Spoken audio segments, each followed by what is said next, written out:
Olá amigos, tudo bom? Aqui é o professor Jack Brandão do Centro de Estudos Logimagéticos com Desfotos.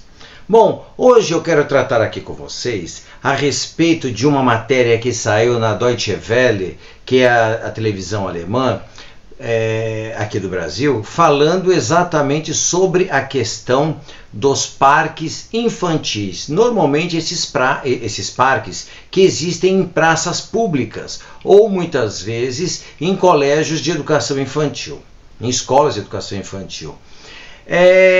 Eu achei muito interessante a reportagem porque trata de um assunto que eu abordei várias vezes dentro da própria universidade, ao tratar, por exemplo, de uma pessoa muito importante, um pedagogo muito importante, que foi Friedrich Fröbel, que foi o pai do Kindergarten, que são os jardins da infância. Eu, quando criança, frequentei um jardim da infância, que nós chamávamos inclusive de parquinho. É muito interessante pensar na dificuldade que havia muitas vezes nos brinquedos. É óbvio que havia gangorra, é óbvio que havia balanço, mas havia também uma estrutura que nós enquanto crianças chamávamos de gaiola. Era uma estrutura em ferro, com vários tubos de ferro ligados uns aos outros. O que a criança fazia? A criança simplesmente escalava aquilo. Escalava, subia, descia por esses tubos, ou subia até a parte superior e descia escorregando. E a criança, ao fazer essa ação, ela vai encontrando, ela vai buscando os seus limites e encontrando também os limites do seu corpo em relação ao mundo. Havia outro também que nós chamávamos de foguete, no parquinho que eu estudava. Cada um provavelmente chamava de outro jeito, que era uma forma quase que ogival, também no mesmo esquema, era redonda e com tubos que a criança tinha de levantar, de subir e descia. É óbvio que ao ver esse tipo de coisa, o que acontece? Os pais poderiam ficar preocupados pelo fato de a criança cair, mas a criança sabia o momento certo de escalar ou não escalar, que era um trabalho constante de busca de aprendizagem para que você encontrasse os seus limites. Isso, por exemplo, a gente já não está vendo mais na escola hoje. Pelo contrário, o que nós enxergamos nas escolas são brinquedos, não só na escola, mas nos parques, nas praças, são brinquedos passivos, que a criança só usa como mera diversão. Diferentemente de antigamente, quando as crianças brincavam na rua, quando as crianças escalavam árvores, quando as crianças caíam das árvores, quando elas se machucavam, quando elas tiravam o tampão do pé. Isso tudo é uma forma de levar a criança a buscar seus limites e a encontrar uma forma de lutar, de ser resiliente contra as situações de reveses da vida.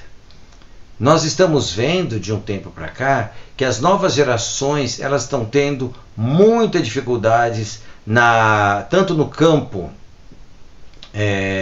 educacional, nas próprias escolas, quanto também no ambiente profissional. Não sabem, como nós já havíamos falado no nosso vídeo anterior, desconhecem hierarquia. Qualquer situação de estresse faz com que elas percam completamente o controle e busquem apoio no psicológico, ou precisem de apoio psicológico. Nós temos de repensar algumas coisas. Eu acho que este vídeo serve de alerta para isso, ok? Então, espero que vocês deem um like, que vocês comentem o que vocês estão achando ou o que vocês acham dessa situação. também. E inscreva-se no canal, não custa nada, é grátis e vocês nos ajudam muito, tá bom? Vamos para a vinheta.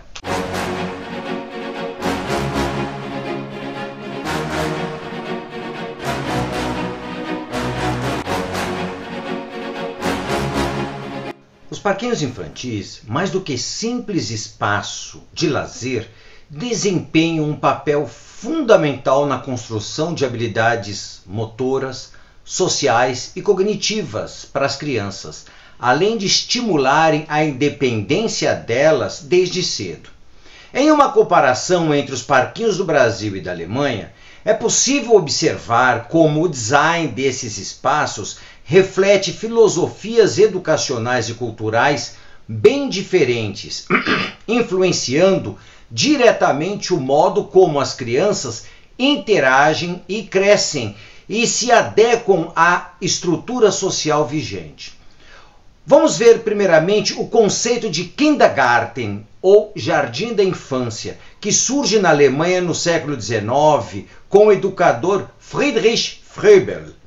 Fröbel acreditava que brincar ao ar livre era essencial para o desenvolvimento completo da criança. Via no Kindergarten um ambiente onde as crianças poderiam crescer e aprender por meio de atividades lúdicas e, ao mesmo tempo, desenvolver as capacidades de resolver problemas e explorar o mundo de forma segura e independente. No Brasil, por exemplo, a influência do Kindergarten foi especialmente sentida na década de 1970, com a introdução de uma série de reformas educacionais que buscavam incorporar aspectos lúdicos e de autonomia no ambiente escolar.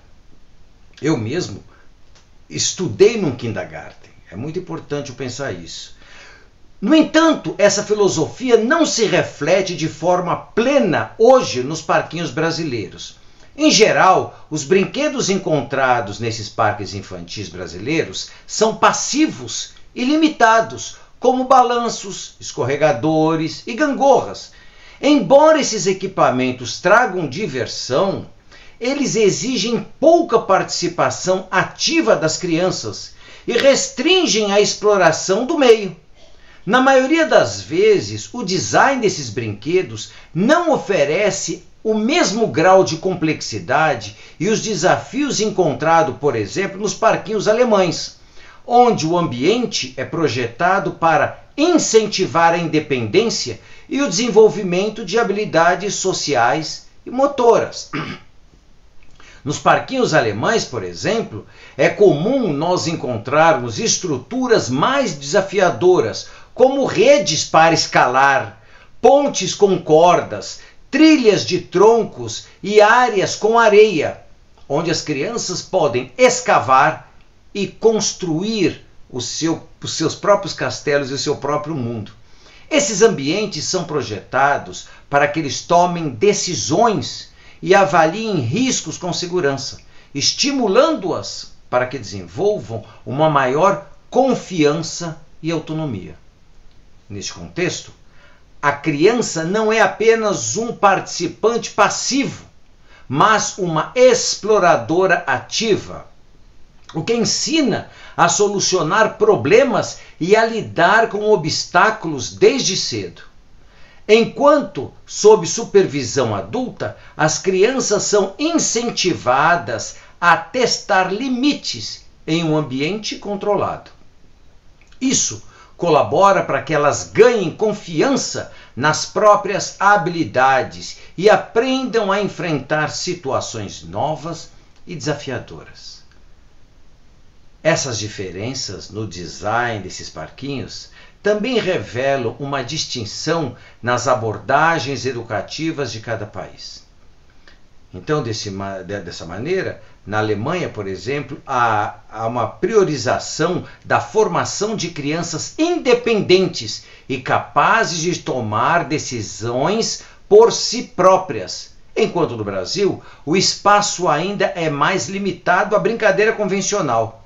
O modelo alemão, por exemplo, propõe que as crianças aprendam a avaliar e a lidar com os riscos, desenvolvendo habilidades que vão além do aspecto motor e se aplicam ao longo da vida. Só essa comparação entre esses dois países pode nos dar muitas vezes respostas do porquê os nossos jovens das gerações a partir dos milênios, por exemplo, não têm muitas vezes a própria gana de desafiar aquilo que é o próprio desafio da própria vida. Vêm muitas vezes grandes obstáculos onde na realidade nós temos pequeninas montanhas, são pequenas colinas. Esses jovens não conseguem escalar essas pequenas colinas acreditando que são grandes cumes, são verdadeiros Everestes, porque não foram ensinadas a lidar com problemas. Vejamos a quantidade de pessoas hoje que têm depressão e que sofrem muitas vezes grandes inseguranças no ambiente de trabalho, no ambiente escolar, muitas das quais se fecham dentro de seu próprio mundo, que são as próprias bolhas digitais. Ou como nós vimos no vídeo passado, nessas redes sociais, que simulam um mundo que na realidade não é o mundo próprio.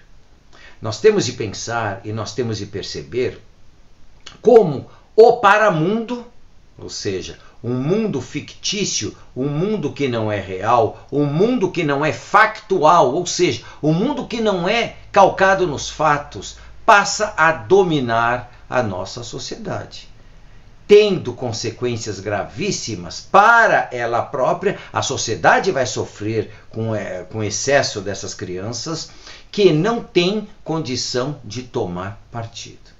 É óbvio, vocês podem falar, que existem muitos parquinhos como esses que nós acabamos de falar, mas normalmente é uma exceção.